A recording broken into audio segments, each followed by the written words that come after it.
Hey guys, John here back with another video for you. So yesterday's video I did on what if I stop getting clients, right? The fears around, I start and I can't make enough, or suddenly clients dry up or whatever. And I got this sort of question or this comment back that I wanted to address here. So the comment came from Ahmed, and he said, people fear that they might lose clients, and here I am trying my best to find clients, but don't even get a single one, even though I have a good portfolio. And the first thing that I just want to say right off the bat is, like, if you're in this situation, I really genuinely do empathize with this, because I spent a good amount of time in that same spot where I decided to start freelancing. I'd put up a profile, I'd kind of put myself out there, and I just wasn't getting any work. And it can be very, very frustrating. So I empathize. However, my answer to this comment is a little bit of tough love, because I see this a lot, and what I generally find is people have this notion in their head that they can put up a profile on a freelance site, and that freelance site is just supposed to send them a bunch of work. If they have a good portfolio, or if they've done client work off of it and they know they're a good freelancer, like the freelance site should just be able to figure that out and send them work. Now, I don't know if that's exactly the case with Ahmed, but what I find is that a lot of people just do that and they do nothing else, right? They put up the profile and that's it, and they go out and they apply to a bunch of jobs, but they do nothing else outside of the platform itself. And I'm just telling you, these days, these platforms are so competitive, it's just not enough, right? You just can't put up a profile, and there'll be a lucky few people that do that, but for the vast majority of people, it's just not enough. And so what I want to encourage you is to sort of take the mindset of going from, hey, I'm going to put up a profile and hope I get work. Like, the way I approach things is, I'm going to make it happen, right? I'm not going to rely on anybody else. I'm not going to wait on anybody else. I'm not going to sit here and hope. I'm going to go out and make it happen. And the thing about the world we live in today is it may be more competitive, but there's also way more tools for you to go out and make things happen. So content marketing, social media, advertising, all of these things are things that if you want to be a freelancer, then in this competitive environment we live in, with more and more people wanting to become freelancers and work from home and do this sort of thing, like, you have to do those things. It's just part of the deal. So again, I want to encourage you to take that mindset. And sort of the big thing that I'm been kind of harping on and trying to get across in the last few videos is kind of transitioning yourself, or the way you think about it, from being a freelancer, right? Being a service provider, being one among many options that people can choose for a particular service, going from that to being the authority in your particular niche, being the person who sort of drives the way people think about things. That is the one that kind of commands all of the attention. And a very, very good example of this is someone you probably know, and that's Gary Vaynerchuk.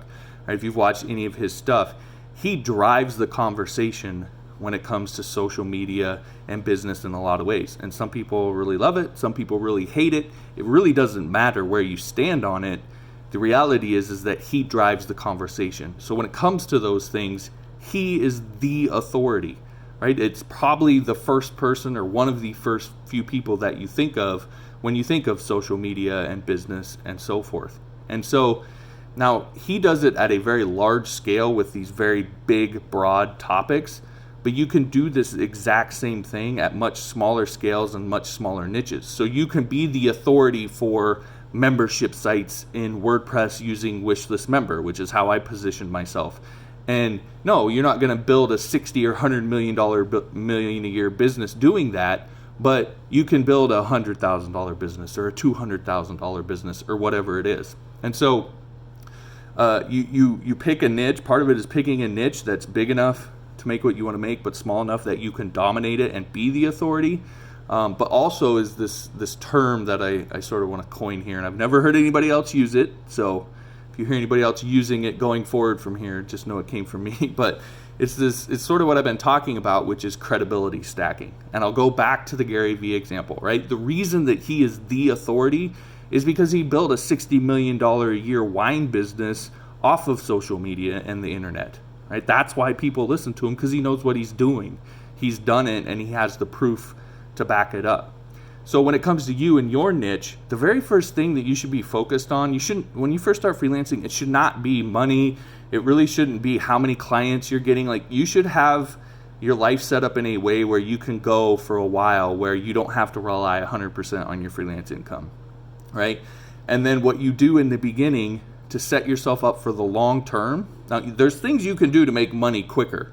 There certainly are. But if you want to set yourself up for the long term, to make things easier and easier as the years go by, really what you should be focused on in the beginning is what I call credibility stacking. And that's what I've been talking a lot about lately. When we talk about, I use the example that I've worked with these people like Michael Hyatt and Lewis Howes and Ray Edwards and Inc. Magazine, all this, right? Those things are just individual stacks of credibility that I can add to my profile. I can add to whenever I talk about what I do, I can add those. And those are things that I did early on in my career that I continue to leverage years and years later. Now, the thing about those is some of those projects I got paid for, but some of those I did for free. But when it comes to your credibility, it doesn't really matter, because everybody knows those people aren't, even if you're doing it for free, they're not going to let anybody work on their sites. So if you have to, in the beginning, go and do free work, by all means do it, but be strategic about it.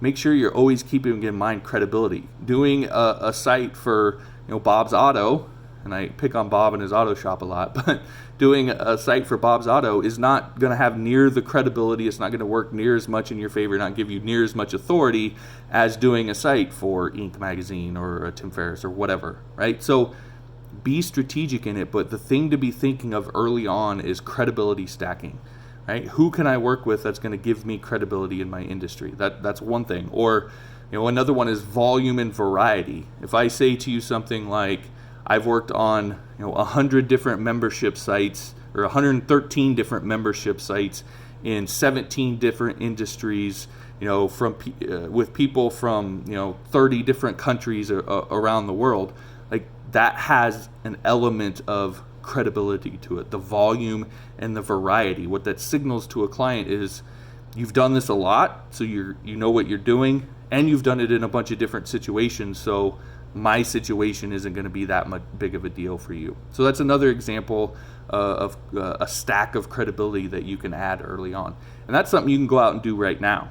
So again, this whole idea of credibility stacking to position yourself as the authority in your particular niche as a service provider. That really is the name of the game, because when you do that, not only do you make more, not only do you get work and all of that stuff, but when you work with clients, you're the authority.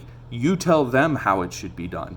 And now you don't have to deal with all of these issues and all of these problems and so forth. They respect you, they listen to you, they take your advice, all of those things. So again, when it comes to freelancing, that really is the name of the game. And you got to start out early on, right from the beginning, stacking that credibility, continuing to stack it throughout your career so that you build more and more authority, and it just continues to make everything easier. So again, going back to the original sort of comment of, I have a good profile and I have a portfolio, it's not enough. Move towards being an authority and stacking that credibility so that you can do that and make things a hell of a lot easier for you. Now, of course, as I mentioned, these couple things in this video are just a couple of the ways that you can stack credibility. There's actually 5 key ones that I focus on whenever I'm, selling myself or services or whatever it is that you want to stack, that are the main ones that are going to be the most influential with clients. And I cover those. I just added a bonus lesson to my Beginner's Guide to Freelance course over on Skillshare, lesson 14. So you can get free access to the course over on Skillshare. As a teacher, I can give you exclusive 2-month free trial of the course. You can take the course, or sign up for the trial, take the course, and then cancel before the 2 months is up, and you never pay a penny. So all the details on that are at johnmorrisonline.com/freelance. All right, that'll do it. Thanks for watching. We'll talk to you next time.